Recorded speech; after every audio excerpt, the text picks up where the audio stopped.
Good morning guys, and in front of me is REALME P3 Lite 5G, and let me show you how to add photo contact on this device.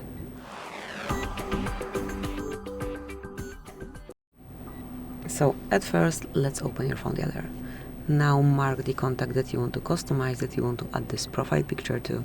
Select Edit and mark Add Picture. Now you can either open your camera and grab a photo right now. You can go and check your gallery to find there something like the photo that you want to add. You can create a monogram or add some illustration. Let me pick something from my gallery.